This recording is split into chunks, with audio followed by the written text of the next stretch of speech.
Om Namo Bhagavate Vasudevaya. Om Namo Vasudevaya. Om Namo Bhagavate Vasudevaya. Reading from Srimad Bhagavad-gita as it is, translation and commentary by His Divine Grace Srila A.C. Bhakti-vedanta Swami Prabhupada, founder Acharya of ISKCON, chapter 10, text 20. The verses here. Please chant with us. Aham Atma Gudakesha Sarva Bhuta Shayastitaha Aham Adischa Madhyamcha Bhutanam Anta Evacha. Translation. I am the Super Soul, O Arjuna, seated in the hearts of all living entities. I am the beginning, the middle, and the end of all beings. Purport. In this verse, Arjuna is addressed as Gudakesha, which means one who has conquered the darkness of sleep.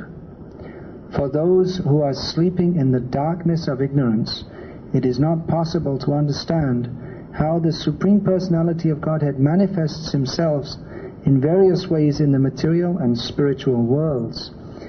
Thus, this address by Krishna to Arjuna is significant, because Arjuna is above such darkness. The Personality of Godhead agrees to describe His various opulences. Krishna first informs Arjuna that he is the soul of the entire cosmic manifestation by dint of His primary expansion. Before the material creation, the Supreme Lord, by His plenary expansion, accepts the Purusha incarnations, and from Him everything begins. Therefore He is Atma, the soul of the Mahat Tattva, the universal elements. The total material energy is not the cause of the creation. Actually, the Mahavishnu enters into the Mahat Tattva, the total material energy. He is the soul. When Mahavishnu enters into the manifested universes, he again manifests himself as the Super Soul in each and every entity. We have experienced that the personal body of the living entity exists due to the presence of the spiritual spark. Without the existence of the spiritual spark, the body cannot develop. Similarly, the material manifestation cannot develop unless the Supreme Soul, Krishna, enters. As stated in the Subala Upanishad, Prakrityadi sarva bhutantar yami sarva seshi cha narayanaha. The Supreme Personality of Godhead is existing as the Super Soul in all manifested universes. The three Purusha avatars are described in Srimad Bhagavatam. They are also described in the Satvata Tantra. Vishnostu trini rupani purushakhyanyato viduhu. The Supreme Personality of Godhead manifests three features as Karanodakshai Vishnu, Garbhodakshai Vishnu, and Kshirodakshai Vishnu in this material manifestation. The Mahavishnu or Karanodakshai Vishnu is described in the Brahma Samhita. Yah Karanarnava Jale Bhajati Sma Yoga Nidram. The Supreme Lord, Krishna, the cause of all causes, lies down in the cosmic ocean as Mahavishnu. Therefore, the Supreme Personality of Godhead is the beginning of the universe, the maintainer of the universal manifestations, and the end of all energy. Krishna is describing himself in this verse, and in this series of verses, he's describing himself to Arjuna. Arjuna has asked Krishna that you please describe about yourself, which is the subject matter of Bhagavad-gita. Krishna is describing about himself. Here, Krishna is describing that he's the beginning, the middle, and end of everything, which we could concisely understand to mean that Krishna is everything. Generally, it's thought, if we ask people, well, what do you understand about God? And usually they'll say, God is everything. Isn't it? They don't have a very clear concept of what it means that God means everything. here in Bhagavad-gita, Krishna is describing in more detail, and in the purport, Prabhupada is explaining what Krishna is explaining, not anything different, the same thing, but he's giving more background understanding as described in Srimad Bhagavatam. What does it mean that Krishna is everything?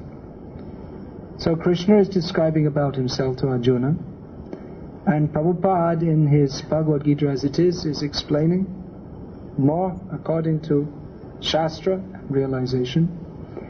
And then anyone else, just like myself, in this case today, who speaks on this, should continue to explain about Krishna according to what is understood in Guru Parampara from Shastra and according to one's realization.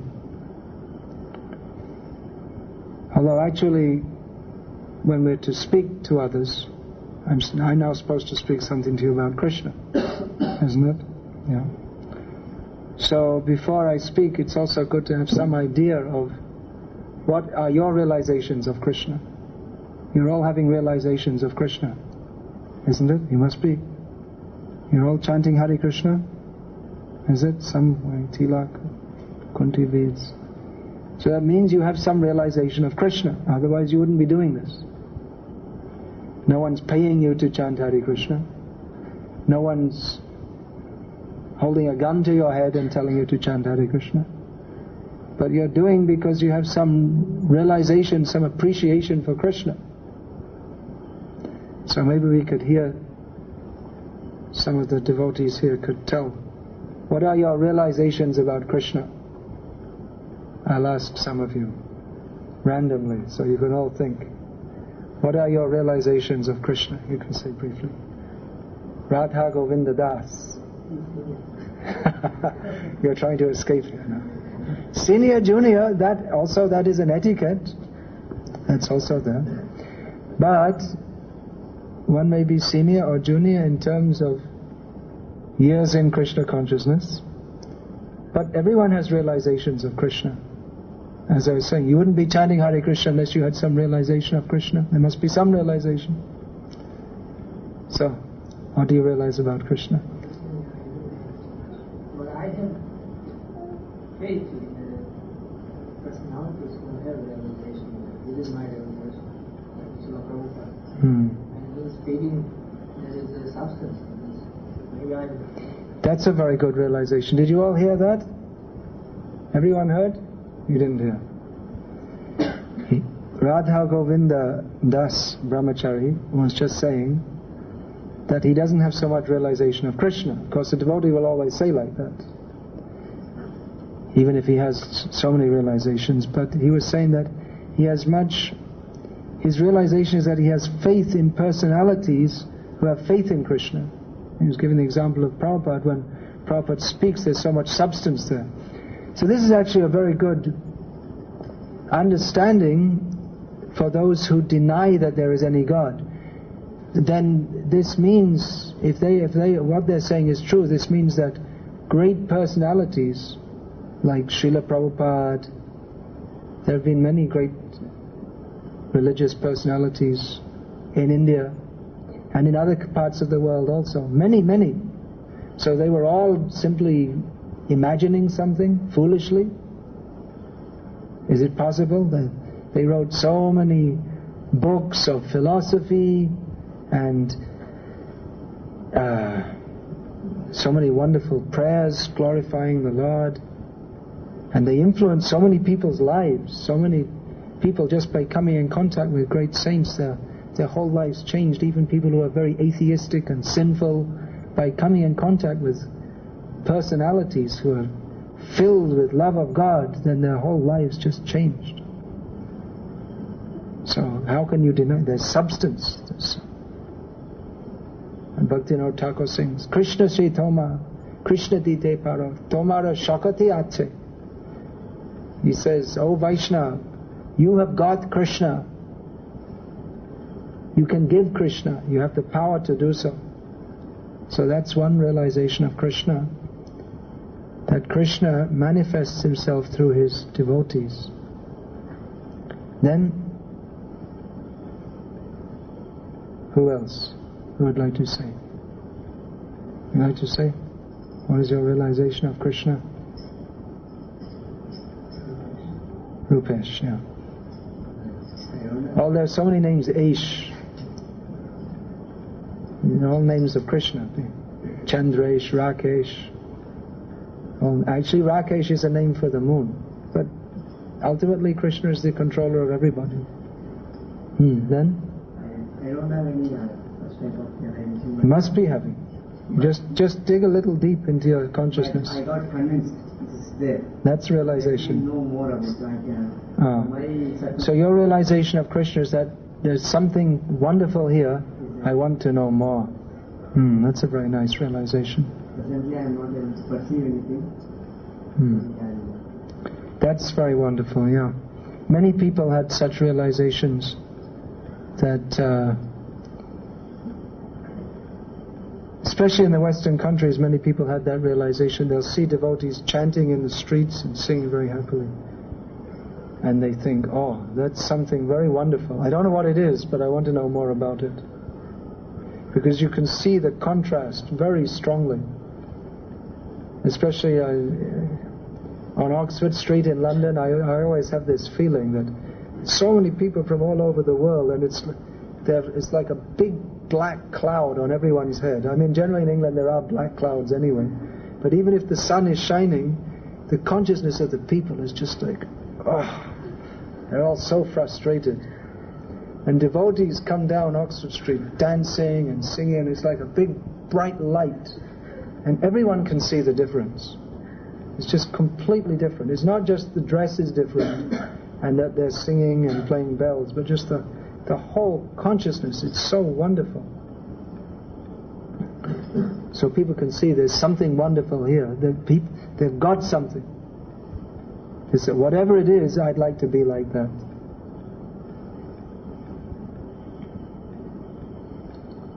Some of the ladies like to tell any realizations of Krishna? You like to say? I've never felt such a sense of security. Can you hear at the back? Yeah. I've never felt such a sense of security or happiness being with Krishna's devotees and hearing Prabhupada's lectures. That is the best. Very secure. I have a hard day to come out and listen to Prabhupada's lectures or something. It just means it's the best place to be. It's the best place to be. Feel much security. I was waiting for someone to say this actually, because that's the point I wanted to speak a little bit more about, is that Krishna is our shelter. People come to Krishna, mostly in the modern age especially. Of course people come with different motives, but mostly people who take up Krishna consciousness very seriously, you're saying about security. So it's a feeling of shelter. And Krishna is our shelter. There's no shelter in the material world. We take shelter of our family members, or we take shelter of different designations that you see, I'm from a good family, I have a good degree, or I'm going to get a good degree, and our money, and we identify ourselves like this, but actually inside we feel very insecure. And I think you'll find that more here than in other parts of India, because the artificial prestige is more here. Artificial prestige is very much part of life in Manipal, isn't it? That everyone likes to, how many crores my father's got, and your father's only got 3 crores, and my father has 30 crores. Like this, taking shelter of our money, our prestige, our caste. I'm from Brahmin caste. The 11th attacks in which they were feeling, we are Americans, we're the most powerful country in the world, no one ever invaded us, no one ever defeated us, at least on our own territory. They lost in Vietnam, but no one actually ever came and did anything to us, and we're so superior. And then some Arabs came. I mean, they weren't even Europeans. They're Arabs from Asia. And the World Trade Center, a symbol of American prosperity. Gone. And then they're so afraid. And they're so afraid they don't even want to open their envelope. They're feeling at any time, any time, we don't know, we could just be breathing, the terrorists could get us.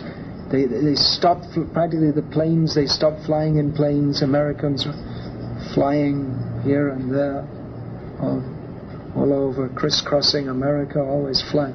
They're so afraid.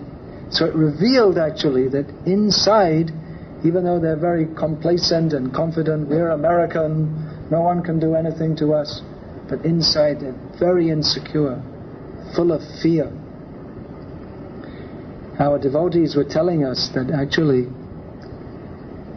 see so many people after that, they used to come and mill around this World Trade Center area. So devotees in New York, they went there and they did Harinam, because that's what devotees do. So many people were coming, okay, chant Hare Krishna, they can hear that. But then, after some days, they sat down like this and they started playing with harmonium, and then they said to people, okay, now we're going to have spiritual therapy sessions. And they were teaching people to chant Hare Krishna. There was tremendous response. They'd have hundreds of people, New Yorkers, who, they don't stop for 1 second. They're just on the move. There's hundreds of them sitting down and chanting with their beads, Hare Krishna, Krishna Krishna, Hare Hare, Hare Ram, Hare Ram. So because they're feeling, we need some spiritual therapy.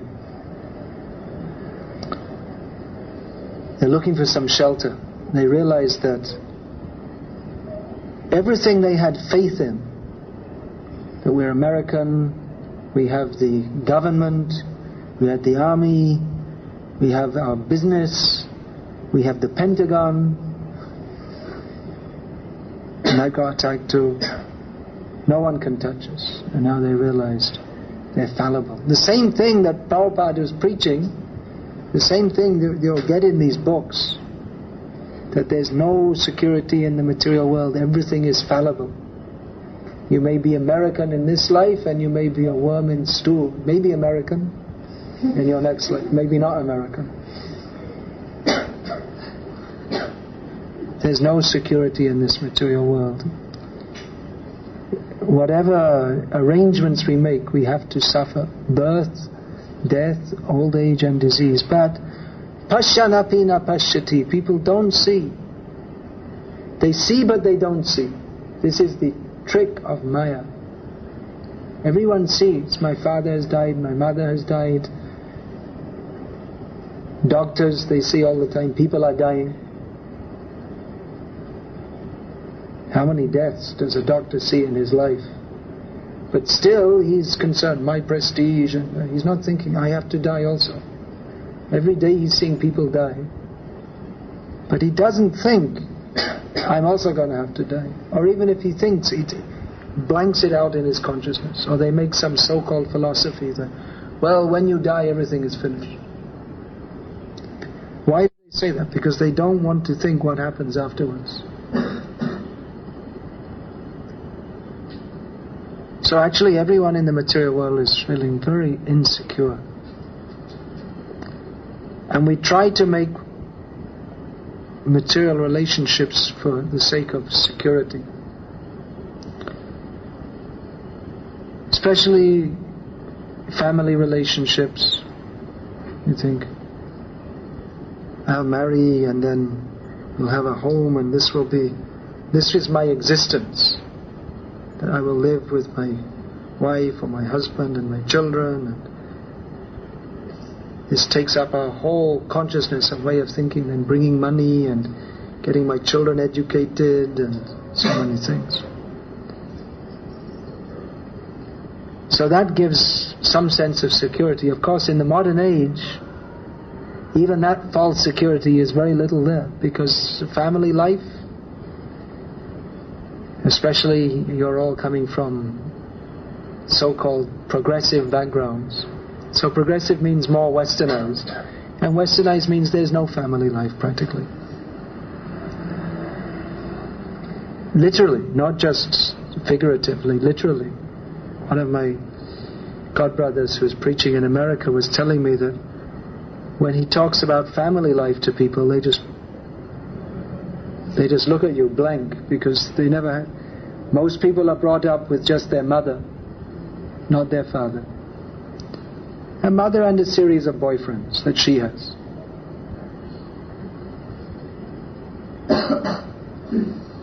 And mostly nowadays people don't get married anyway. They think, well, why bother having a divorce later on? Just don't bother. That's the West. And it's like that in India more and more, especially among the so-called progressive people. Because everyone's busy working, and children, well, they're a bit of a nuisance. So, send them off to Manipal.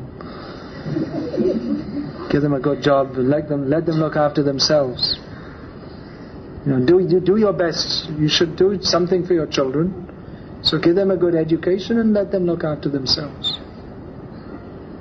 I don't know exactly. It may be in some cases. I don't want to blaspheme your parents, but these are the kind of attitudes which are coming up more and more.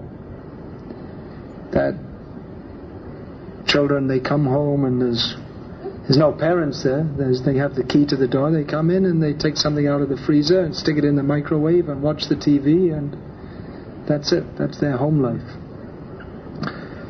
So a result of modern life, or the influence of Kali Yuga, or whatever it may be, that relationships are not very strong between people, and even people are friends and then they become enemies.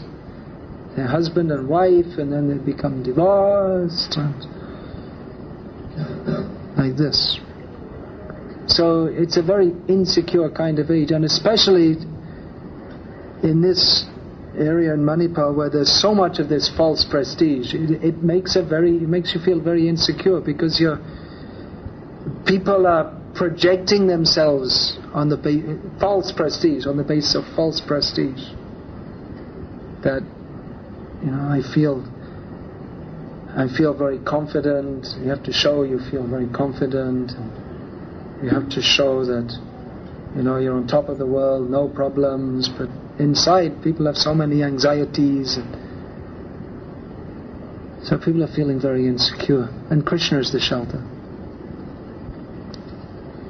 That's the point.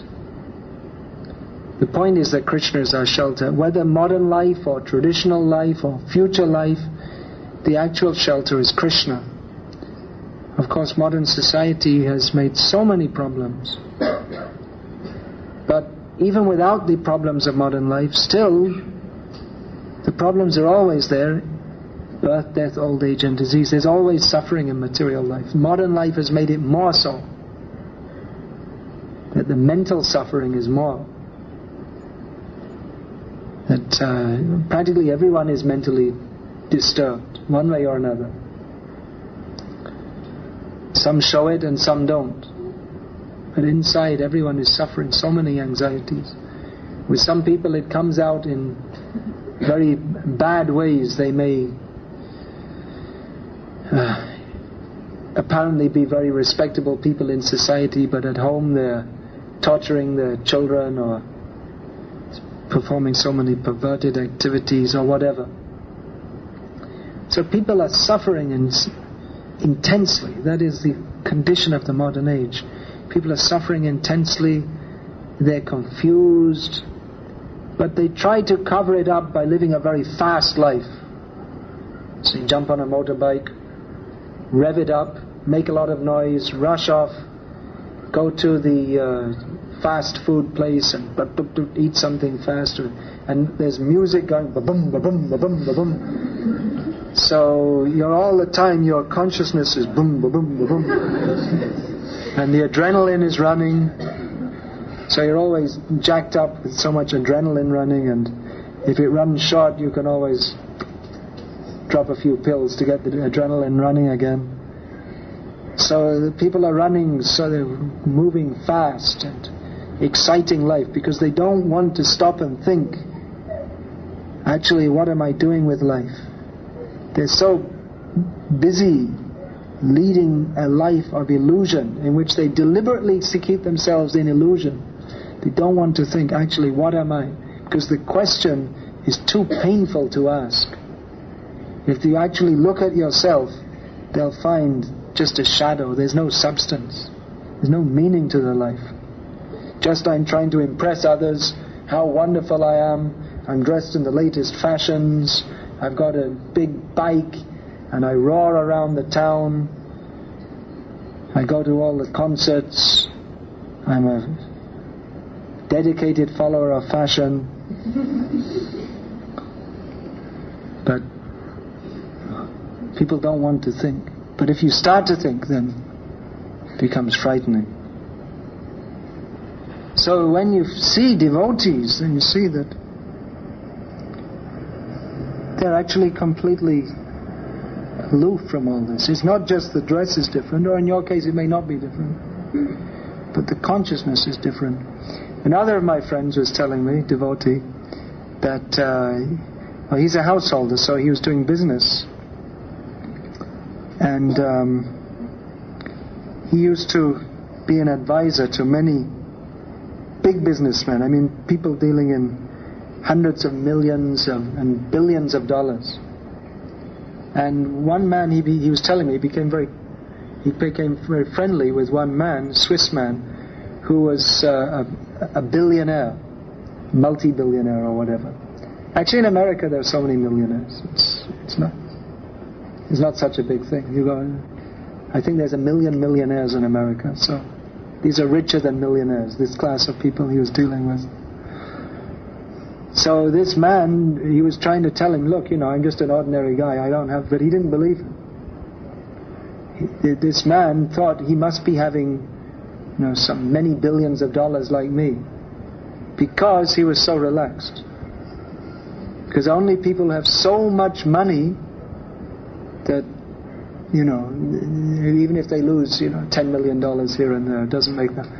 Only such kind of people may have a certain kind of relaxation. Although I didn't notice it myself. He was saying, I've also seen very rich people, but they're also like that. But he was so calm.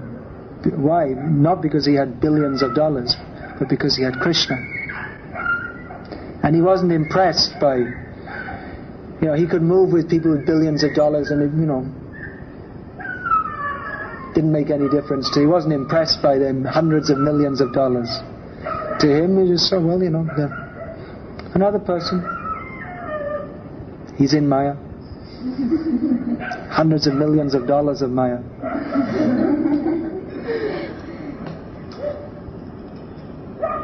So devotees are different because they have realization of Krishna.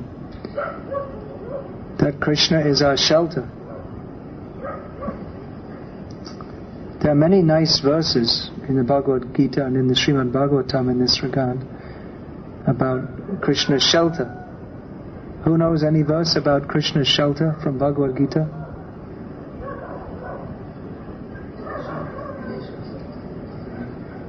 Yeah, that doesn't really say about shelter. Say. Say it loudly. Mam ekam sharanam Raja. Now Krishna says, if you come to me for shelter, I will give it. But you have to come to me only, Krishna says.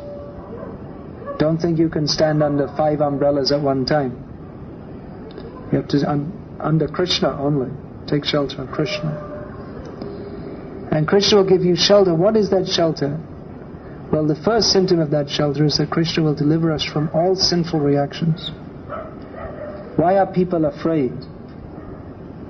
Well, one reason is because they have so many sinful reactions facing them. People have to, deep in their subconsciousness, everyone knows, there are so many things I have to suffer for. Why are people afraid to die? If they say that, everything's finished at death, then why should they be afraid to die? Actually, everyone knows deep in their subconsciousness that they have to face sinful reactions. But Krishna says, I will deliver you from all sinful reactions. Ma shuchaha, don't fear. I'm not bluffing you. Definitely I will give you shelter. There's a very nice verse in the Srimad Bhagavatam in this regard. There are many, many nice verses. There's one I was just thinking of. Samashrita ye padda pallava plavang mahat padang punya yashomara Bhavambhidhya vatsa padang parang padang badang badang yadvipadang natesham. It's very poetical. Even without understanding, you can hear how nice it sounds.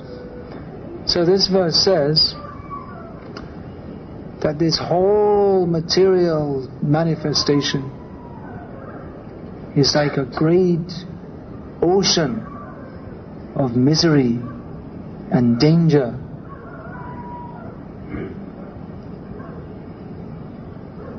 But if one takes shelter at the lotus feet of Krishna,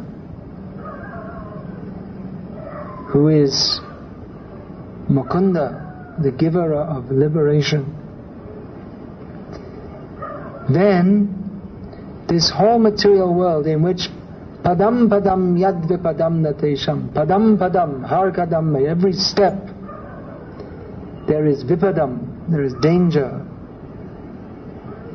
But for one who takes shelter of Krishna, this vast ocean, which is you can't cross a great ocean. It's not possible. Very dangerous ocean. You can't swim across it. But that whole big ocean becomes like a vatsapadam. It means the size of the calf's hoofprint. Can you understand? Calf's hoofprint. It means if you see a calf's hoofprint, if you're walking, you don't think, how shall I cross it? You don't think of it at all. You just go on walking. You may even step right on top of it and crush it. It's insignificant.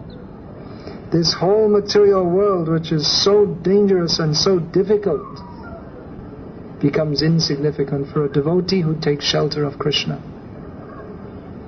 Daivihi esha gunamayi mama maya duratyaya mameva ye prapadyante maya metam tarantite. This material nature is very, very difficult to cross over, Krishna says. But one who surrenders to me, for him it is very easy to cross over. So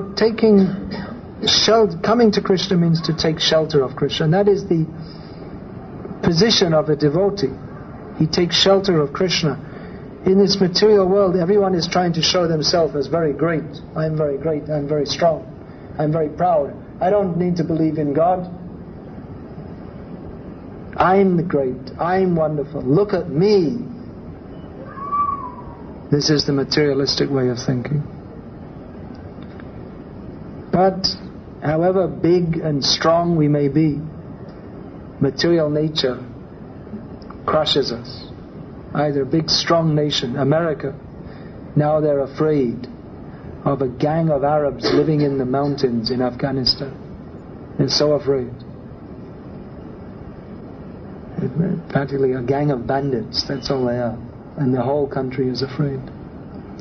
Or we may be ourselves very strong. There are different ways of being strong. One is physically strong. You have a very big, strong body. Rambo, something like this. But Rambo, one bullet this size can finish off Rambo. And even, what's the name of that guy? Arthur, what's his name? Schwarzenegger. Something like that. Some funny German name. So however big and strong he is, there'll come a time when his body will shrivel up. He'll be an old man. Of course he might die by some unnatural means, but his body will eventually become weak.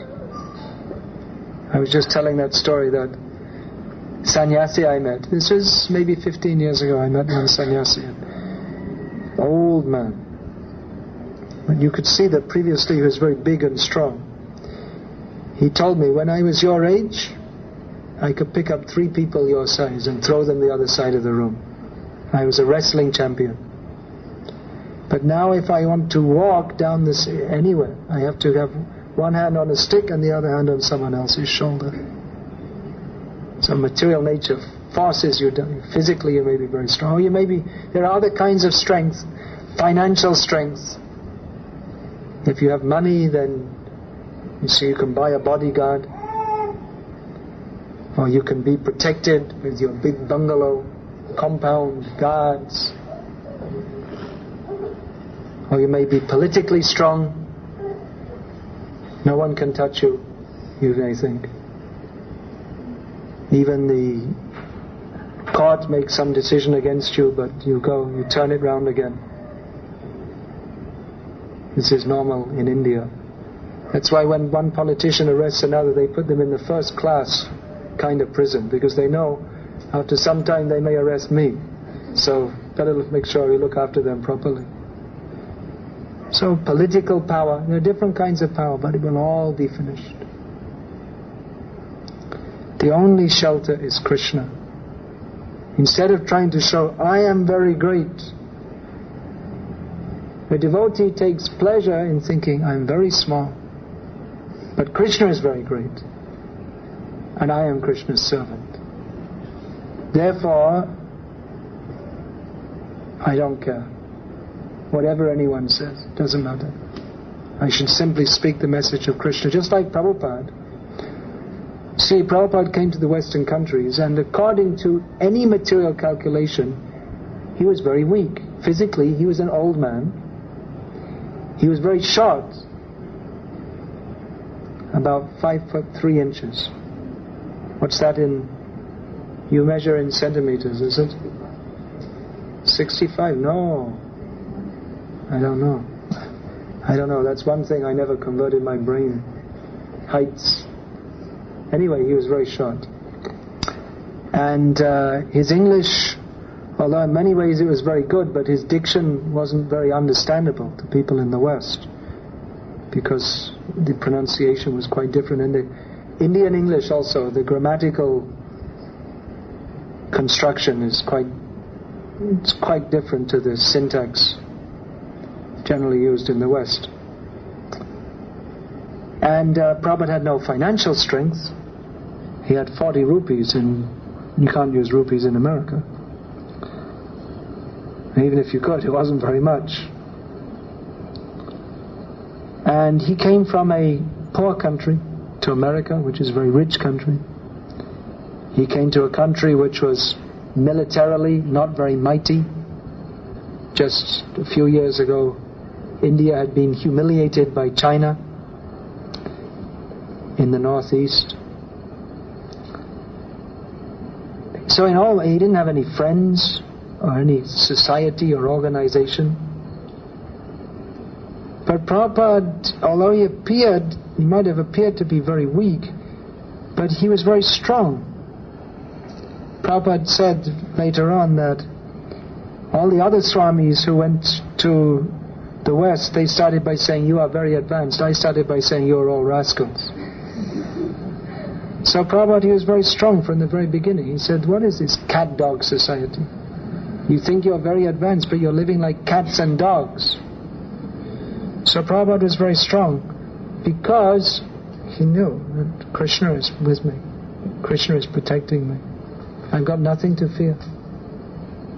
Prabhupada's very name, Abhay Charanaravinda, at whose is the name for Krishna. It means at whose lotus feet there is fearlessness, no fear. Prabhupada wasn't afraid to go to America in that situation where no friends, no money, no security of any kind. But he had faith that Krishna will help me. And full faith. Prabhupada gave the example of, because you see in the Western countries, people take their dogs for walks, and It's not like in India, when they take them on the lead here in India, the dog just pulls them here and there. But in the West, they have more developed dog culture. So they know how to train the dog. So you take the dog for a walk, not that the dog takes you for a walk.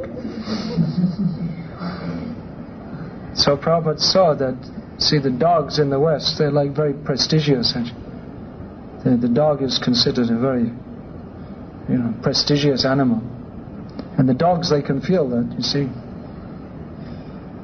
Right, isn't it? You can see the dogs, they feel very important in the West because they're treated like they are a dog. Oh, it's especially pedigree dog. Oh. Mostly they don't keep mongrels. Here in India it's all mongrels.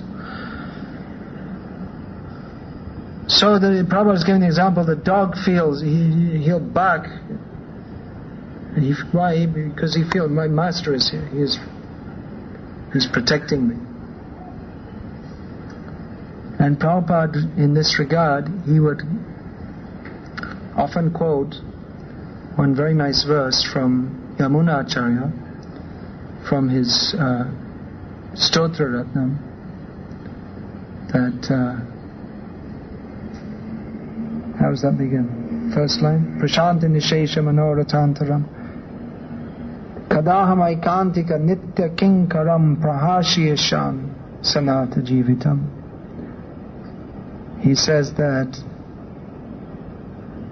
by serving you, he's speaking to Krishna, that we become completely peaceful and secure, and all the different tumble of thoughts in our mind becomes very settled, and we become very joyful.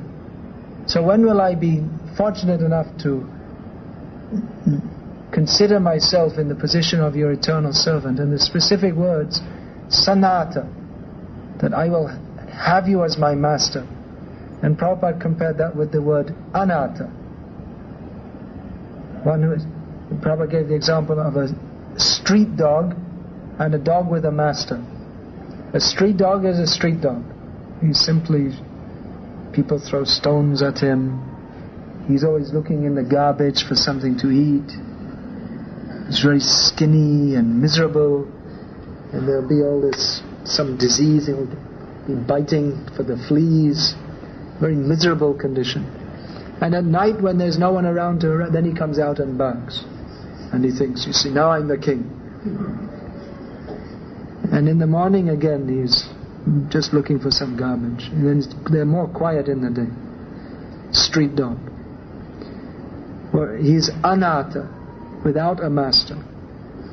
And sanata, he has his master. He's just, the dog, his tendency is to take shelter of a master, and then the master looks after him.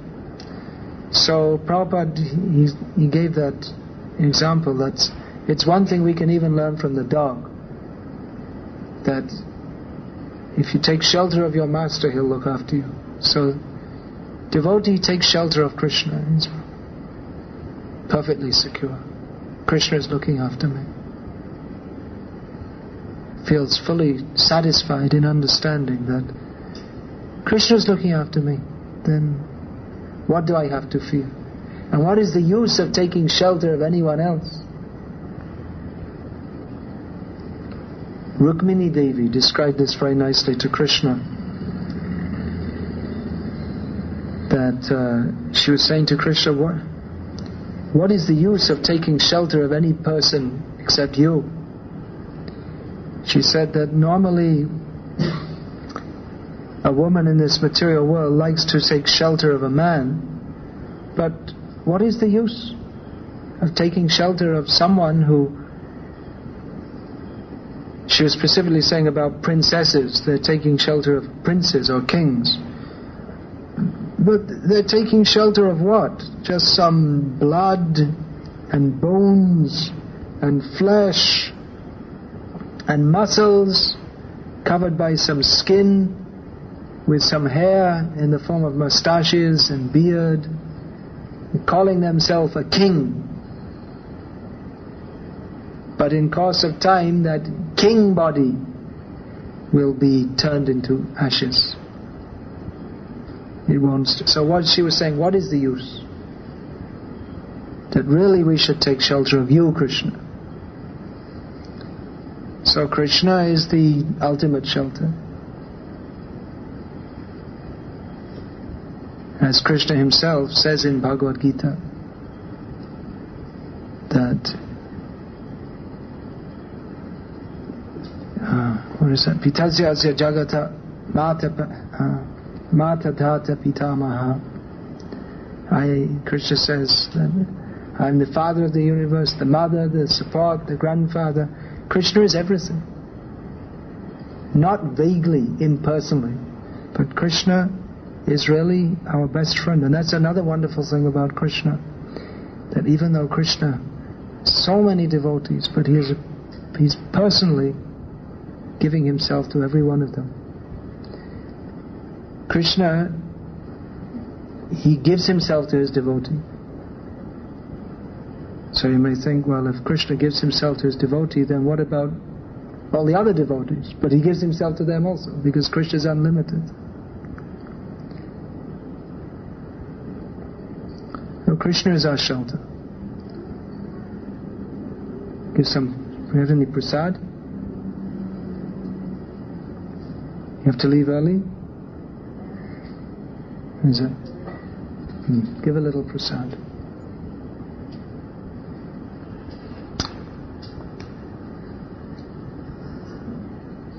So, that's a very good realization, that we should take shelter of Krishna.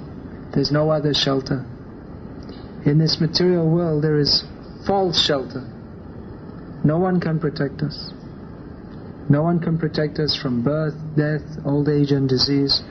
No one can protect us from sinful reactions. No one can protect us from anxiety, illusion, confusion. We may go to a psychiatrist, I'm so confused, but the psychiatrist himself is also confused. But he has to show that actually I'm not confused. We go to the doctor for shelter from some disease, but they can't protect you from death. So better to take shelter of Krishna. This is good realization. And we should increase our faith in that. Sometimes it requires a lot of faith, because sometimes people think that, well, we'll take shelter of Krishna and then I won't have any more material problems. But that's not the way Krishna gives shelter. Sometimes Krishna, he sends more material problems so that we'll take shelter of him more and more. Because as long as we're in this material world, or as long as we're in material consciousness, we're always thinking that, well, I could try and enjoy this material world just a little bit more. But Krishna makes arrangements for his sincere devotees that they realize that actually there's no one, there's nothing but Krishna and his devotees. We shouldn't think that devotee association is material association. When we associate with devotees, that means they're also helping to give us Krishna's association, because Krishna manifests through his devotees.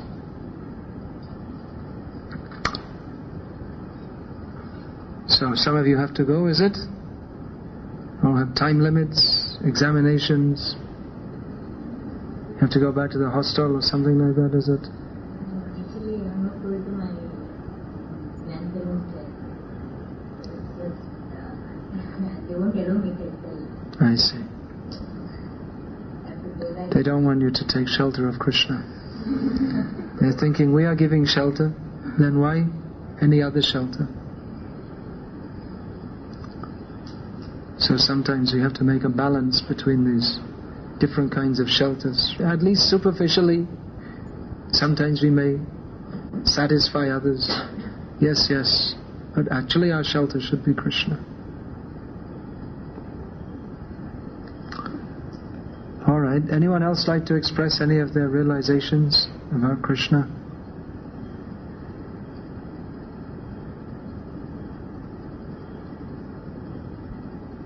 Anything? Krishna prasadam? You like prasadam?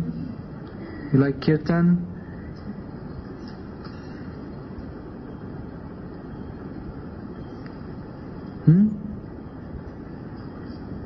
Sorry?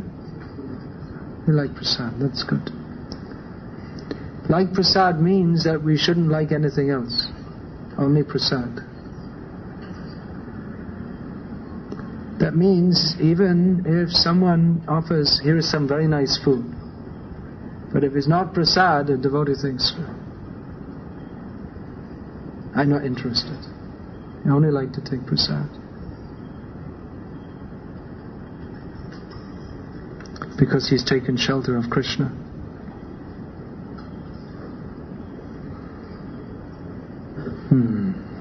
Any questions about this?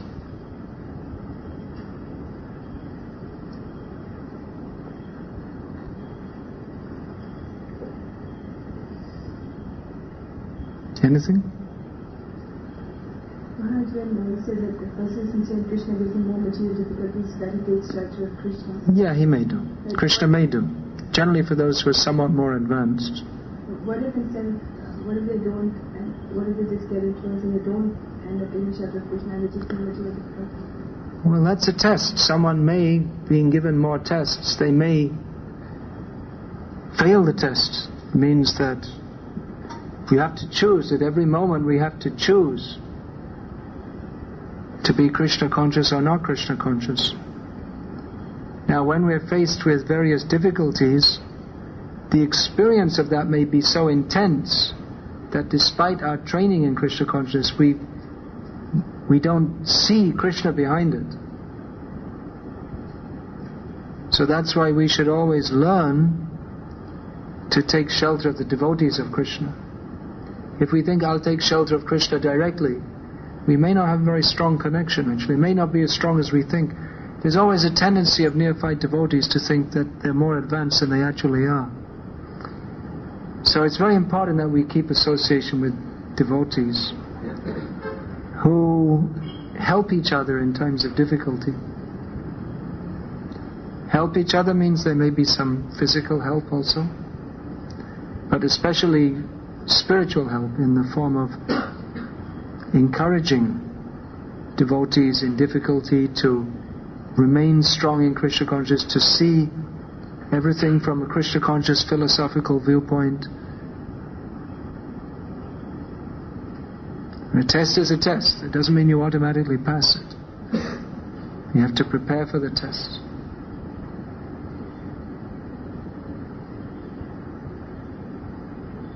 And the test means we have to decide, at this point, am I going to surrender to Krishna more and more, or am I going to back off and become more materialistic? There may be a test, and we may think, well, Krishna is not sheltering me, let me take more shelter of material nature.